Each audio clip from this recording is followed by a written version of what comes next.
Hello everyone, welcome to study I Q. Study I Q के इस video में मैं आपको पढ़ाऊंगा 1 जनवरी के करंट अफेयर हिंदी में। आइए वीडियो को शुरू करते हैं। हाल ही में दो इंस्टीट्यूट, एक का नाम है एनसीपीओआर जो कि गोवा में है, यानी national centre for polar and oceanic research, जो हमारे ध्रुव और जो हमारे महासागर हैं उनमें रिसर्च करवाता है। ये इंस्टीट्यूट एनसीपीओआर, इसने किस इंस्टीट्यूट के साथ मिलकर हिंद महासागर में यानी इंडियन ओशियन में एक्टिव हाइड्रोथर्मल वेंट की पहली तस्वीर खींची है। एक्टिव हाइड्रोथर्मल वेंट क्या होता है, तो ये मैं आपको समझाता हूं। इंस्टीट्यूट का नाम है एनआईओटी चेन्नई, यानी राष्ट्रीय महासागर प्रौद्योगिकी संस्थान। और एनआईओटी और एनसीपीओआर ये हमारे पृथ्वी विज्ञान मंत्रालय के अधीन काम करते हैं, यानी मिनिस्ट्री ऑफ अर्थ साइंसेज के अधीन काम करते हैं। तो हाइड्रोथर्मल वेंट क्या होता है, देखिए, यह है हमारा दक्षिण भारत। अब दक्षिण भारत में जो समुंदर है हमारा चारों तरफ, राइट, ये समुंदर कितना हमारा है, 200 nautical mile. 200 nautical mile distance तक जो समुंदर है उसमें जो भी मिनरल्स हैं, खनिज हैं, वो हमारे हैं, लेकिन ये समुद्र के नीचे से हमें निकालने पड़ेंगे। इसके लिए हमने एक मिशन स्टार्ट करा है जिसका नाम है डीप ओशियन मिशन। इसको समुद्रयान भी बोलते हैं। हमने एक समुद्रयान भी बनाया है मत्स्य 6000 नाम का, जो समुद्र के नीचे जाएगा और खनिजों की खोज करेगा। अब पानी के नीचे कई बार क्या होता है, पानी के नीचे आप जानते हैं टेक्टोनिक प्लेट्स होते हैं। तो जहां पे दो टेक्टोनिक प्लेट आपस में मिलते हैं वहां पे कई बार एक गैप होता है। इस गैप में समुद्र का पानी अंदर नीचे चला जाता है और नीचे फिर आप जानते हैं टेम्परेचर बहुत ज़्यादा होता है, तो वो गर्म पानी के जो चश्मे होते हैं, हॉट स्प्रिंग जिन्हें बोलते हैं, उसके रूप में बाहर आता है। तो यहाँ पे पानी के नीचे आप ये समझिए गर्म पानी बाहर निकल रहा है, उसको हाइड्रोथर्मल वेंट कहा जाता है। और ये जो हाइड्रोथर्मल वेंट वाले इलाके हैं यहाँ पे मिनरल्स काफ़ी होते हैं, जैसे कोबाल्ट, मैंगनीज, जो भी बहुत ही दुर्लभ मिनरल्स होते हैं, राइट, जो बहुत कीमती मिनरल्स होते हैं वो यहाँ पे काफ़ी देखने को मिलते हैं, जैसे निकल, कोबाल्ट, मैंगनीज इत्यादि। तो हाइड्रोथर्मल वेंट की खोज ये इस बात का प्रमाण है कि मिनरल्स यहाँ पे काफ़ी ज़्यादा हैं, काफ़ी प्रोबेबिलिटी है। तो ये भारत के लिए अच्छी खबर है, क्योंकि समुद्रयान में हम यही चाहते हैं कि जो 200 नॉटिकल माइल हमारा एक्सक्लूसिव इकोनॉमिक जोन है, यानी भारत का एकदम विशेष आर्थिक क्षेत्र है, हम वहाँ पे जो है खनिज निकालें, ज़्यादा से ज़्यादा जो खनिज हैं हम उसको निकालें। तो दो इंस्टीट्यूट मिलके इसको कर रहे हैं, एनसीपीओआर और एनआईओटी चेन्नई। एनसीपीओआर गोवा में है और एनआईओटी जो है वो चेन्नई में है। और ये समुद्रयान यानी डीप ओशियन मिशन, ये स्टार्ट कब हुआ था, ये प्रधानमंत्री मोदी ने लॉन्च किया था 7 सितंबर 2021 को, 5 साल के लिए, तो 2026 तक ये चलेगा। और इसमें टोटल खर्चा हम करेंगे 4077 करोड़ रुपए, यानी 4077 करोड़ रुपीस। भारत ने अभी अभी कौन से कंट्री के साथ कई एमओयू साइन करे हैं, जैसे रक्षा सहयोग में, जैसे जैसे सांस्कृतिक आदान प्रदान में, तो ये देश है कुवैत। देखो, कुवैत एक बहुत इंपॉर्टेंट कंट्री है। वो क्यों? क्योंकि कुवैत में 50 लाख लोग रहते हैं। कुवैत की आबादी है लगभग 50 लाख, और इसमें से 10 लाख भारत के लोग रहते हैं, यानी कुवैत की लगभग 21% जो आबादी है वो भारत के लोगों की है। भारत के लोग वहाँ पे काम करते हैं, वहाँ की इकोनॉमी को सपोर्ट करते हैं, वहाँ पे घरों में काम करते हैं, ड्राइवर, कुक, इस तरह के काम भी करते हैं, यानी ब्लू कॉलर और वाइट कॉलर दोनों तरह के काम कुवैत में करते हैं। पिछला प्रधानमंत्री भारत का जो कुवैत गया था 1981 में, इंदिरा गांधी गई थी वहाँ पे, ठीक है ना, यानी कि 43 ईयर्स हो गए, 43 साल के बाद भारत का कोई प्रधानमंत्री कुवैत गया। तो कुवैत के जो राजा हैं इस समय, जिनका नाम है शेख मशाल अल अहमद अल जबर अल सबा, उन्होंने प्रधानमंत्री मोदी को इनवाइट किया था। तो उनके इनविटेशन पे प्रधानमंत्री मोदी 21 और 22 दिसंबर 2 दिन के लिए कुवैत गए थे। जब वो कुवैत गए तो एक इवेंट भी ऑर्गेनाइज किया गया था जिसका नाम था हाला मोदी। हाला मोदी में जो प्रवासी भारतीय हैं जो कुवैत में रहते हैं उनके साथ संवाद किया गया प्रधानमंत्री मोदी के द्वारा। और बहुत अच्छा ये वो था, मतलब जो ट्रिप था बहुत अच्छा ट्रिप था। इस ट्रिप पे प्रधानमंत्री मोदी को कुवैत का सर्वोच्च नागरिक सम्मान भी दिया गया, जिसका नाम था विसम मुबारक अल कबीर।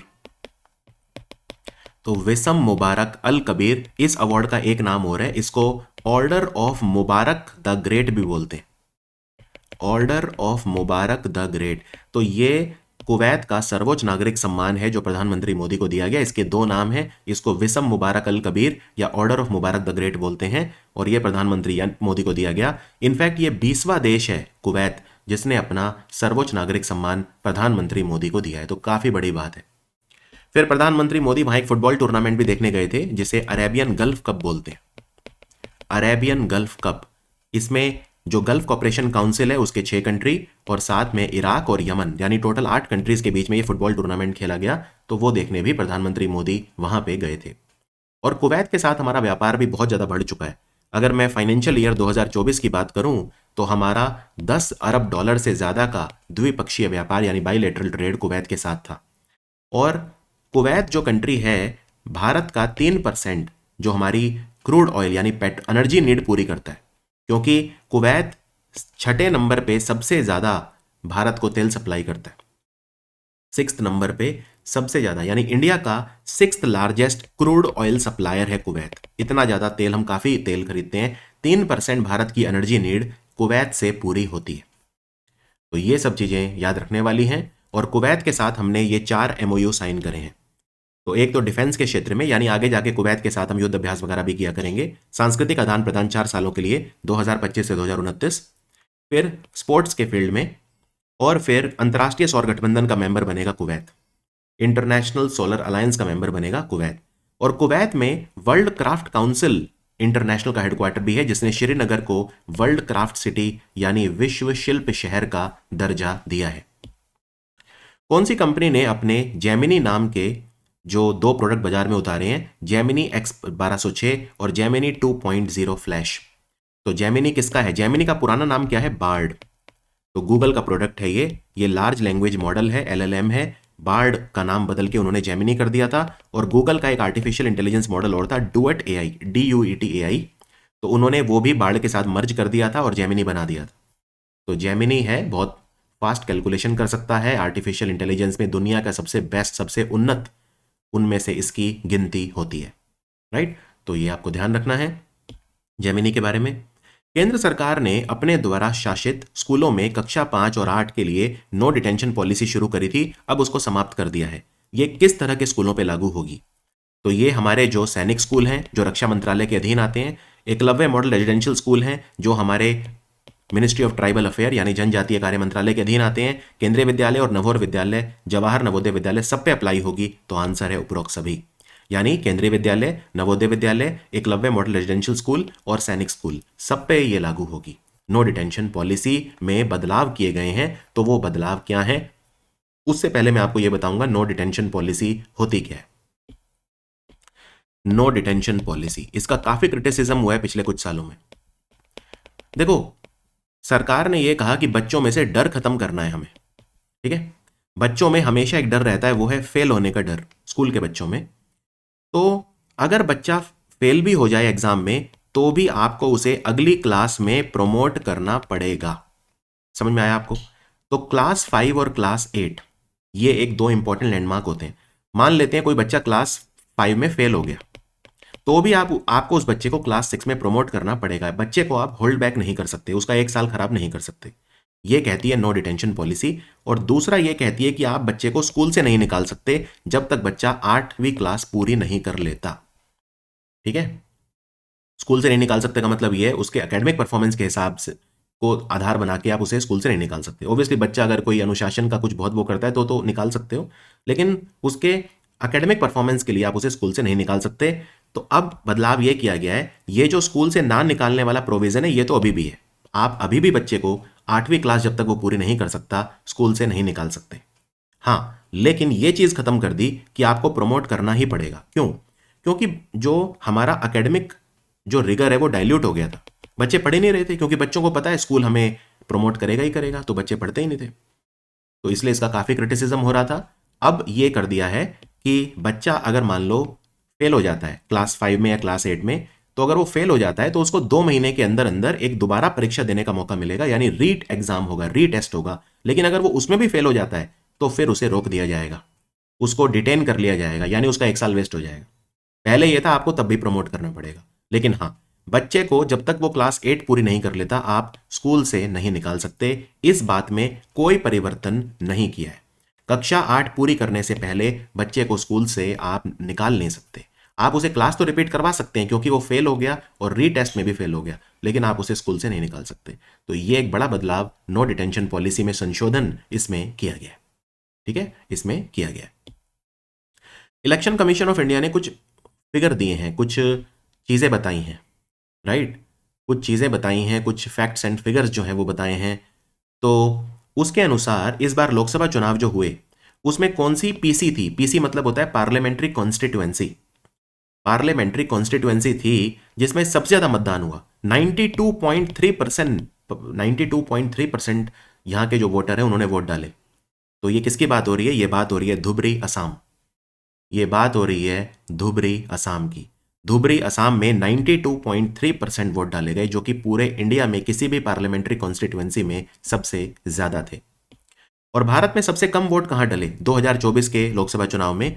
तो वो डले श्रीनगर में, सिर्फ 38.7% यहां पे वोट डले। और 2019 में तो सिर्फ 14.5% वोट डले थे श्रीनगर में। इस बार फिर भी बढ़े हैं, लेकिन अभी भी पूरे इंडिया में सबसे कम वोट डले श्रीनगर में, 38.7%। भारत में टोटल वोटर कितने थे? इलेक्टर मतलब वोटर, तो 97 करोड़ 97 लाख, यानी लगभग भारत में 98 करोड़ वोटर थे इस बार 2024 के चुनाव में। 2019 के लोकसभा चुनाव में 91 करोड़ थे, तो इनकी संख्या बढ़ के 97 करोड़ इस बार हो गई है। तो सबसे ज्यादा पीसी मतलब पार्लियामेंट्री कॉन्स्टिट्यूएंसी, जिसमें सबसे ज्यादा वोट डले वो है धुबरी, सबसे कम डले वो है श्रीनगर। उसके बाद पूरे भारत में सबसे ज्यादा पोलिंग स्टेशन कहां पे हैं? तो वो यूपी में है। कितने? 1,62,000। सबसे कम कहां पे हैं? वो है लक्षद्वीप में, सिर्फ 55, सिर्फ 55। ये सब एमसीक्यू क्वेश्चन है, इनमें से किसी पे भी एमसीक्यू बनाया जा सकता है।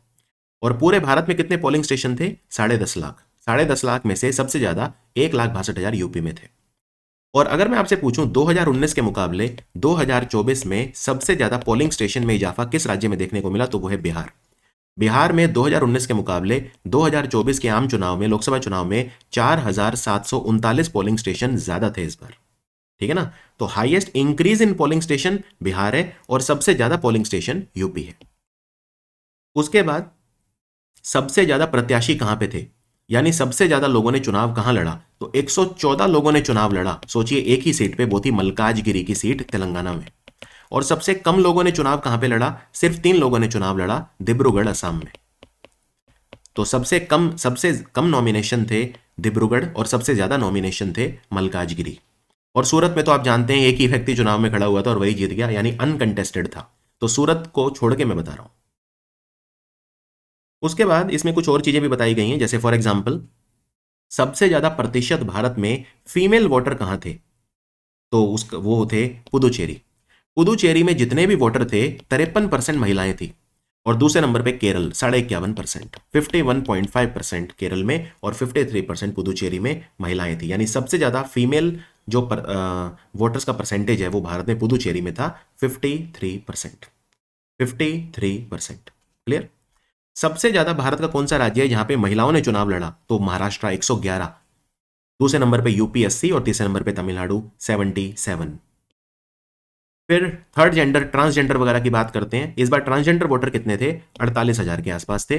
2019 के चुनाव में 39,000, यानी इनकी संख्या बढ़ी है। तो 48,000 में से कितनों ने वोट डाला? 27%। 27% ट्रांसजेंडर ने वोट डाला इस बार 48,000 में से, जो कि आज तक के इतिहास में सबसे ज्यादा है।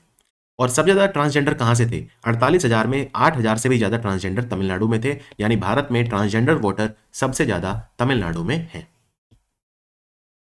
उसके अलावा एक ही पार्लियामेंट्री कॉन्स्टिट्यूएंसी ऐसी थी सूरत, जहां पे इस बार अनकंटेस्टेड थी, मतलब वो वैसे ही चुनाव जीत गया, कोई खड़ा ही नहीं हुआ, एक ही व्यक्ति था वही जीत गया। तो वो था सूरत। Is that clear? बाकी एक बड़ी इंटरेस्टिंग चीज और भी देखने को मिली आंकड़ों में मुझे। इस बार 3,921 निर्दलीय लोगों ने चुनाव लड़ा था, यानी जो इंडिपेंडेंट कैंडिडेट होते हैं, और सिर्फ 7 जीते उनमें से। यानी कि अगर आप एक निर्दलीय प्रत्याशी हैं तो आपका चुनाव जीतना काफी डिफिकल्ट है इंडिया में। 3,921 में से सिर्फ 7 निर्दलीयों ने इस बार लोकसभा का चुनाव जीता। तो ये कुछ फैक्ट्स और फिगर्स थे जो मुझे रिपोर्ट में अच्छे लगे। ऑब्वियसली बहुत लंबी रिपोर्ट थी, लेकिन एग्जाम पॉइंट ऑफ व्यू से जो जरूरी था वो मैंने आपको बता दिया। भारत और चीन के बीच में अभी अभी वार्ता हुई। कौन सी वार्ता हुई? तो एस जयशंकर, देखो पहले तो अक्टूबर में वार्ता हुई थी। अक्टूबर में ये कहा था कि भाई देखो बॉर्डर प्रॉब्लम सॉल्व कर लो। उस तरफ दोनों तरफ से हम 4 साल हो गए और हमारे जो सैनिक हैं वो डटे हुए हैं दोनों तरफ, तो युद्ध की स्थिति बन सकती है। तो फिर ये डिसाइड हुआ अक्टूबर 2024 में कि ठीक है, हम मतलब डिसएंगेजमेंट कर लेंगे बॉर्डर पे। अभी मीटिंग हुई है दोनों कंट्रीज के बीच में फिर से। ये 23rd मीटिंग थी स्पेशल रिप्रेजेंटेटिव्स की, यानी विशेष प्रतिनिधियों की 23वीं बैठक थी इंडिया चाइना बाउंड्री को लेके ये मीटिंग हुई। एस जयशंकर भी इसमें गए थे। तो वहां पे दो चीजें देखने को मिली, मतलब काफी चीजें डिस्कस हुई। जैसे फॉर एग्जांपल हम रिवर्स को लेके कोऑपरेशन करेंगे, जो नदियां भारत और चीन के बॉर्डर पे बहती हैं उनको लेके कोऑपरेट करेंगे। हम जो है सांस्कृतिक आदान प्रदान करेंगे, हम जो है रिलेशंस अच्छे करेंगे, पीस और प्रोस्पेरिटी की तरफ बढ़ेंगे। ये सब बातें जो हर बार होती हैं वही हुई। लेकिन दो इंपॉर्टेंट बातें थी। पहली, नथुला जो पास है उसके माध्यम से व्यापार को बढ़ावा मिलेगा। तो नथुला पास कहां पे है? नथुला पास तिब्बत को जोड़ता है, जो कि चीन का हिस्सा है। किससे? सिक्किम से। तो आंसर है सिक्किम। नथुला पास, नथुला पास जो है ये हिमालय का पास है, हिमालय के पहाड़ों में है, 4310 मीटर की ऊंचाई पे है। और ये कलिम्पोंग, कलिम्पोंग जो है वेस्ट बंगाल में है, हिल स्टेशन है कलिम्पोंग, उसको गैंगटॉक सिक्किम की राजधानी को लोअर चुंबी वैली से जोड़ता है। यानी सिक्किम और तिब्बत के बीच में आप कह सकते हैं एक लिंक का काम करता है नथुला पास। ठीक है, तो वहां नथुला बॉर्डर है जहां से व्यापार होता है। और 2006 में खोला था। 1962 में भारत और चीन के बीच में जब युद्ध हुआ था तब नथुला बॉर्डर जो है ट्रेड का बॉर्डर उसको बंद कर दिया गया था। 2006 में खुला था और हर साल 6 महीने खुलता है, मई से नवंबर, जब व्यापार यहां से होता है। तो नथुला को फिर से खोला जा रहा है व्यापार को बढ़ावा देने के लिए। एक और बहुत इंपॉर्टेंट चीज साइन हुई, वो कैलाश मानसरोवर यात्रा खुल गई है। कैलाश मानसरोवर यात्रा पिछले 4 साल से बंद है। क्यों? पहले तो कोविड की वजह से बंद थी, और उसके बाद दोनों देशों के बीच में जो ये रिश्ते, बॉर्डर पे जो समस्या थी उसकी वजह से बंद थी। लेकिन कैलाश मानसरोवर की यात्रा खोल दी गई है, तो 2025 में आप उसका आनंद ले पाएंगे। मई से स्टार्ट हो जाएगी, लगभग मई से लेके और 4-5 महीने तक चलती है कैलाश मानसरोवर की यात्रा। ये आप दो जगह से कर सकते हैं। एक तो लिपू लेक पास है, वहां से कर सकते हैं उत्तराखंड में, या फिर आप नथुला से भी जा सकते हैं। तो नथुला सिक्किम यहां से भी एक रास्ता है। तो कैलाश मानसरोवर की यात्रा, और कैलाश मानसरोवर भगवान शिव का घर माना जाता है। और ये जो मानसरोवर है यहाँ से कई नदियां निकलती हैं, जैसे इसके पास से ब्रह्मपुत्रा निकलती है, इंडस नदी निकलती है यानी सिंधु नदी, और सतलुज नदी भी यहाँ से निकलती है मानसरोवर के पास से। तो ये बहुत महत्व रखता है हिंदू धर्म में, सनातन धर्म में मानसरोवर, कैलाश के पर्वत। तो यहाँ की यात्रा आप कर पाएंगे। हाल ही में जिज्ञासा कार्यक्रम के अंतर्गत वैज्ञानिक योग्यता मूल्यांकन अभ्यास का आयोजन किया गया ऑनलाइन। जिज्ञासा कार्यक्रम किसके द्वारा शुरू किया गया था? 2017 की बात है। सीएसआईआर ने, यानी वैज्ञानिक और औद्योगिक अनुसंधान परिषद सीएसआईआर, जिसके अंतर्गत बहुत सारी लेबोरेटरी आती हैं। तो सीएसआईआर हमारे ministry of science and technology के अधीन काम करने वाला संगठन है। तो इन्होंने बच्चों के अंदर वैज्ञानिक दृष्टिकोण को बढ़ावा देने के लिए जिज्ञासा कार्यक्रम स्टार्ट किया था। इसमें जो हमारे केंद्रीय विद्यालय हैं, नवोदय विद्यालय हैं, ये मतलब जो अच्छे स्कूलों के बच्चे हैं, उनको सीएसआईआर की लेबोरेटरीज में ले जाया जाता है। अभी जैसे 37 लेबोरेटरी सीएसआईआर की ऐसी हैं जो इस कार्यक्रम से जुड़ी हुई हैं। जिज्ञासा प्रोग्राम 2017 में स्टार्ट किया गया था।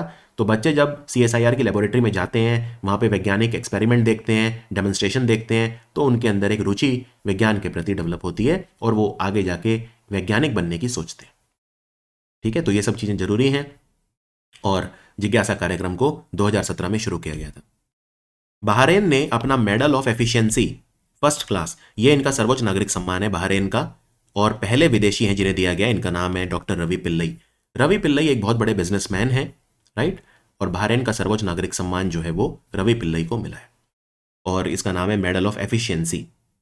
तो ये क्या करते हैं, क्या बिजनेस है इनका? ये आरपी ग्रुप ऑफ कंपनीज के मालिक हैं। RP group of companies 1.25 lakh से ज्यादा भारतीयों को ही नहीं बल्कि विदेशियों को भी रोजगार देती है। मिडल ईस्ट में, बहरीन में, कुवैत में, यूएई में, दुबई में। आरपी ग्रुप का हेडक्वार्टर दुबई में है। इनको प्रवासी भारतीय सम्मान भी मिला हुआ है। इनकी कंपनी का सालाना टर्नओवर $12 बिलियन है। तो बहुत ही ज्यादा अमीर व्यक्ति हैं, लेकिन उससे भी ज्यादा इंपॉर्टेंट, इन्होंने 1.25 लाख लोगों को नौकरी दी है मिडल ईस्ट में। तो इनको मिला है बहरीन का मेडल ऑफ एफिशिएंसी। किस देश ने अपना पहला एक उभयचर हमला जहाज, एम्फीबियस असॉल्ट शिप, जो जहाज रखने के काम भी आएगा, सिचुआन, उसको लॉन्च करा है? सिचुआन एक शहर का नाम भी है चाइना में। तो आंसर है चाइना। आंसर है चाइना, ध्यान रखिए, आंसर है चाइना। तो चाइना में उन्होंने सिचुआन, एक बहुत ही ताकतवर जहाज, उसको लॉन्च किया है। राजस्थान सरकार ने 17 जिलों में से 9 जिलों को भंग कर दिया, और यह भी कहा कि जो 3 नए संभाग यानी डिवीजन बनाए जाने थे वो भी नहीं बनाए जाएंगे।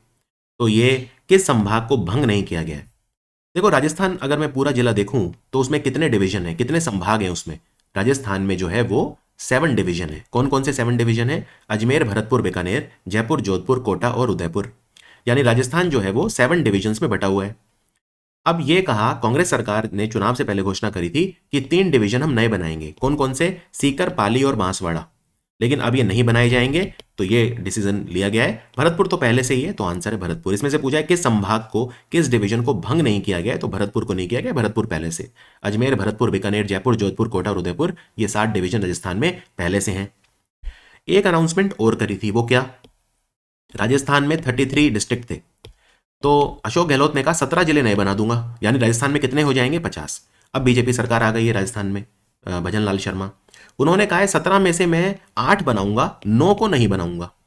तो ये जो 8 बनाएंगे वो कौन से हैं? तो जो बनाए जाएंगे वो मैं आपको बता देता हूं। बालोतरा, बीवर, डीग, डिडवाना कुचामन, कोटपुतली बहरोड, खैरतल तिजारा, फलोदी और सलुम्बर, ये बनाए जाएंगे 8। और जो 9 नहीं बनाए जाएंगे वो ये हैं: अनूपगढ़, दुदू, गंगापुर सिटी, जयपुर ग्रामीण, जोधपुर ग्रामीण, केकड़ी, नीम का थाना, सांचौर और शाहपुरा, इनको बरकरार नहीं रखने का फैसला लिया गया। वो क्यों? भजनलाल शर्मा ने अपने इंटरव्यू में कहा कि इनकी कोई ऐसी रिक्वायरमेंट भी नहीं थी और कोई डिमांड भी नहीं थी, प्रैक्टिकल नहीं थे, इसलिए मैं इन्हें नहीं बनाऊंगा।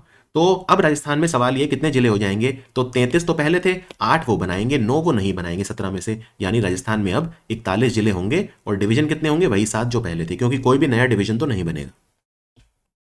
फिडे वर्ल्ड रैपिड चैंपियन कौन बनी है?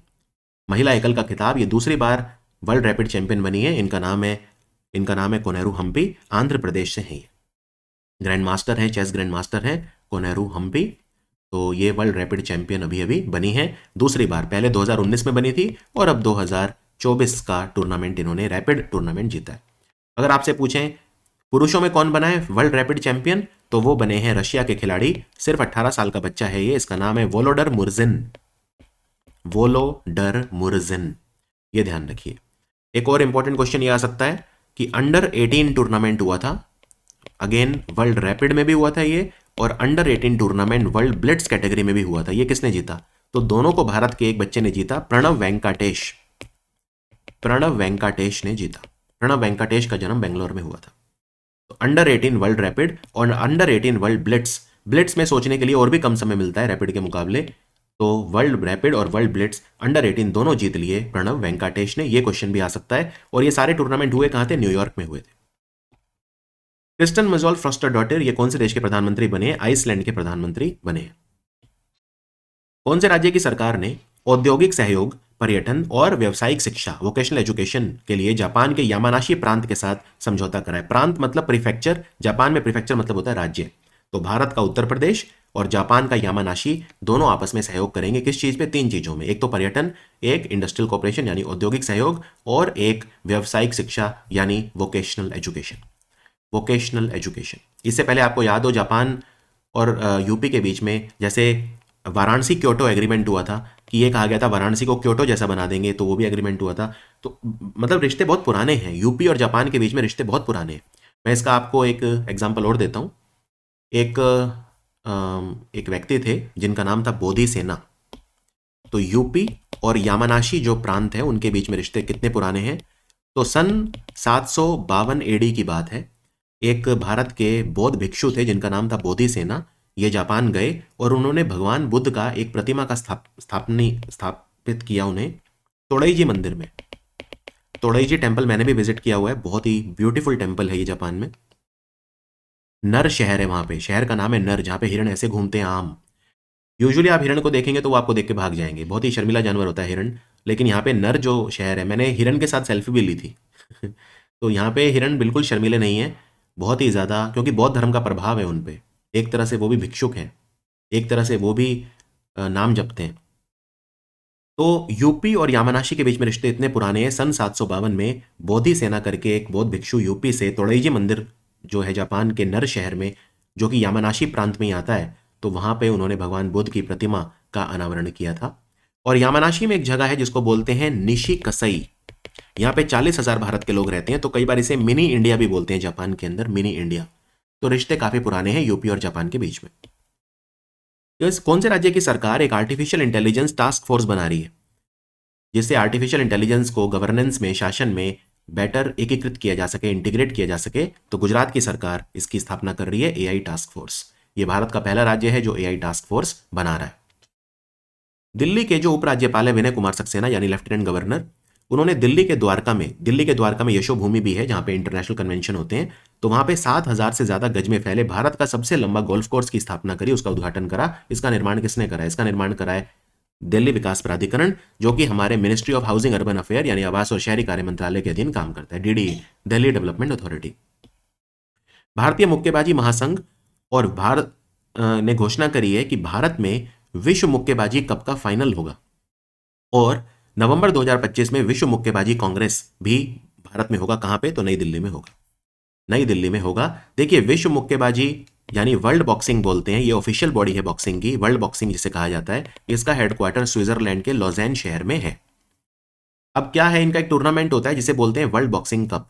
तो वर्ल्ड बॉक्सिंग कप कई कंट्रीज में होगा। ये स्टार्ट होगा ब्राजील में, ये कई कंट्रीज में होगा, ठीक है ना। तो ब्राजील, जर्मनी, कजाकिस्तान, लेकिन इसका जो फाइनल होगा वो इंडिया में होगा। और जो वर्ल्ड मुक्केबाजी कांग्रेस है वो पूरी तरह से इंडिया में होगा 2025 में। 4 दशकों से 40 साल से भी ज्यादा लंबे समय तक सुजुकी मोटर के चेयरमैन रहे ओसामी सुजुकी का निधन हो गया। ये कौन से देश के थे? सुजुकी, याद होगा मारुति के साथ भी इनका टाई अप था, मारुति सुजुकी बोलते थे। जापान की कंपनी है, तो आंसर है जापान। इस कंपनी के चेयरमैन थे 40 साल से ज्यादा ओसामा सुजुकी।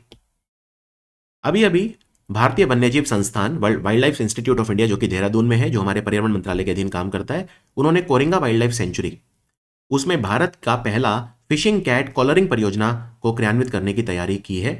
तो ये कहां पे है? Coringa wild life sanctuary Andhra Pradesh में है। ये फिशिंग कैट एक बिल्ली होती है जो मछली खाती है, फिशिंग कैट बोलते हैं इसे। फिशिंग कैट पश्चिम बंगाल का स्टेट एनिमल है, राज्य पशु है पश्चिम बंगाल का। फिशिंग कैट की संख्या काफी अच्छे से बढ़ रही है कोरिंगा वाइल्ड लाइफ सेंचुरी में। अब इनके यहाँ पे रेडियो कॉलरिंग की जाएगी। रेडियो कॉलरिंग मतलब होता है एक चिप डाल दिया जाता है इनके शरीर में, जिससे पता चलता रहता है ये कहाँ पे जा रही हैं, इनका बिहेवियर वगैरह स्टडी कर पाते हैं, तो वो होगा। और फिशिंग कैट का IUCN स्टेटस है वल्नरेबल, यानी संवेदनशील, यानी कुछ खतरे में तो जरूर है ये। लेकिन इनकी संख्या अब काफी तेजी से बढ़ रही है कोरिंगा वाइल्ड लाइफ सेंचुरी में। तो यहाँ पे इनकी संख्या एक 100 से भी ज्यादा हो गई है। तो ये ध्यान रखिए कि फिशिंग कैट जो है ये एक बिल्ली होती है और बहुत तेजी से स्विम करती है, और पश्चिम बंगाल का स्टेट एनिमल है। और आंध्र प्रदेश के कोरिंगा वाइल्ड लाइफ सेंचुरी में पहली बार इनकी रेडियो कॉलरिंग की जाएगी। इनके शरीर में एक चिप डाल दिया जाएगा, इनके बिहेवियर को स्टडी करने के लिए हमें पता चलता रहेगा ये कहाँ पे जा रही हैं, कौन सा जानवर ये खा रही हैं, राइट, कहाँ कहाँ तक इनकी रेंज है, यानी कहाँ कहाँ तक ये जा सकती हैं, वो सब चीज़ें हमें पता चलती रहेंगी। तो पहली बार इंडिया में किया जा रहा है फिशिंग कैट जानवर के लिए कोरिंगा वाइल्ड लाइफ सेंचुरी में। Coringa wild life century Kakinada जिला आंध्र प्रदेश में लोकेटेड है। ये था हमारा साल का पहला वीडियो। मैं आपको हैप्पी न्यू ईयर बोलता हूँ। नया साल आपके लिए मंगलमय रहे, और ये फाइनली वो साल हो जब आप अपने गंतव्य तक पहुंचे, ऐसी मेरी कामना है और ऐसा मैं प्रार्थना करता हूँ ईश्वर से कि ऐसा हो। तो मिलते हैं 2 जनवरी के वीडियो में। Thank you for watching study IQ।